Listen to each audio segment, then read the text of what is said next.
من قلب القاهرة على بعد 60 كيلومتر اتجهنا للعاصمة الإدارية علشان نرد على أسئلة كتير محيرة الناس.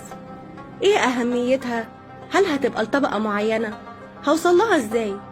وطبعا كل معلوماتهم كانت متفاوتة ومحتاجة توضيح، فحبينا نبقى حلقة الوصل بين المسؤولين والجمهور. العاصمة الإدارية الجديدة إحدى مدن الجيل الرابع.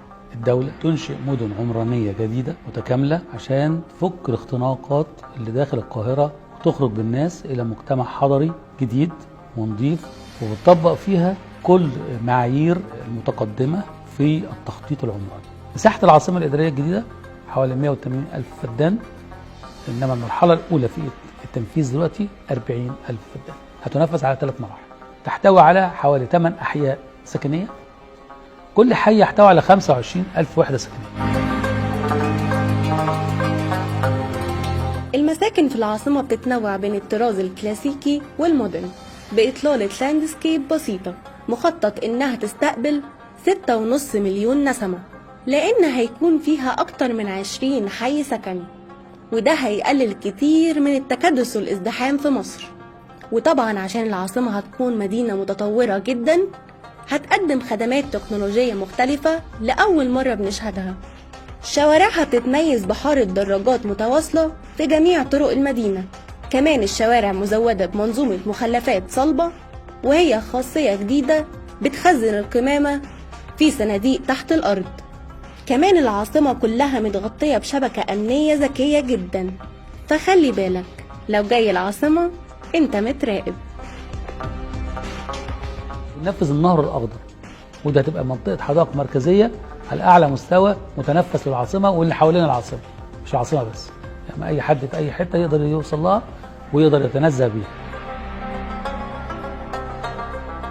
الحي الرئاسي ورايا، من المتوقع انتقال الرئاسة والوزارات كلها في 30/6/2020 لتقيم في العاصمة الإدارية. في كمان حي الوزارات، حي الوزارات يشمل كل 34 وزارة زائد مجلس الوزراء، برلمان، زائد الرقابة الإدارية، المحكمة الدستورية.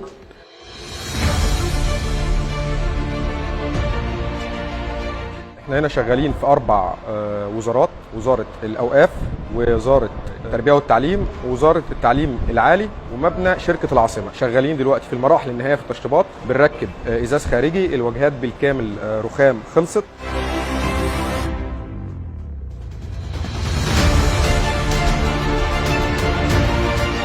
العاصمة الإدارية احنا بادئين فيها من شهر 6/2017.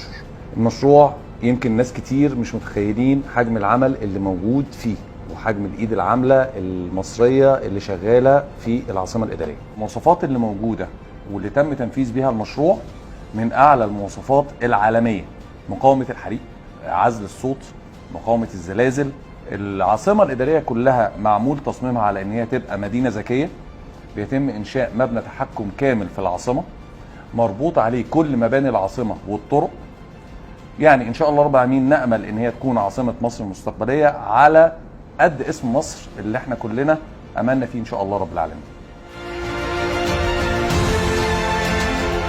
ومن المشاريع اللي خلصت بالفعل في العاصمة مسجد الفتاح العليم، اللي بيتميز بطرازه الإسلامي وبيضم 4 مآذن و21 قبة، وده تم الانتهاء منه في يناير 2019.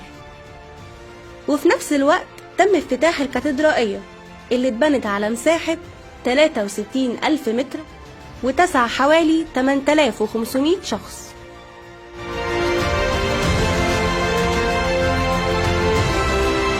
وحبينا نعرف كمان، هل الدولة هي اللي بتمول مشاريع العاصمة الإدارية؟ الدولة ليس لها علاقة بأي تمويل بالعاصمة الإدارية نهائي. العاصمة الإدارية الجديدة يا فندم هي شركة مساهمة، الشركة دي تدير المشاريع داخل العاصمة الإدارية، وهتدير العاصمة الإدارية بعد إنشائها. وشركة العاصمة هي قائمة على بيع هذه الأراضي للمستثمرين والمنمين العقاريين، ومن ناتج الشراء ده، بيع الأراضي دوت، بتصرف على مشاريع القومية اللي بتتنفذ فيها. خلال فترة قصيرة هتنتهي المرحلة الأولى من المراحل ال4 للعاصمة الإدارية. أهم ما فيها زي ما قدمنا هو حي الوزارات اللي بيضم أغلب المصالح الحكومية وجميع الوزارات، وده هيسهل الإجراءات الروتينية خاصة على سكان الأقاليم، مع وجود شبكة طرق جديدة وأهمها القطار المعلق. سلطنا كمان الضوء على أهم إنشاءات زي مسجد الفتاح العليم والكاتدرائية وبعض المناطق السكانية، ولسه في مساجد تحت الإنشاء أبرزها مسجد مصر اللي هيكون أكبر مسجد في الشرق الأوسط. قدرنا نرد على كتير من علامات الاستفهام والخطط اللي بتدور في الأذهان. عرضنا إنجازات كتير وخطط مستقبلية أكتر، أصل دي عمرها ما تكون نهاية، عشان المصريين تطلعاتهم ملهاش حدود. ريم طارق، العاصمة الإدارية، جامعة عين شمس. تحيا مصر. قالوا لي في جملة واضحة حط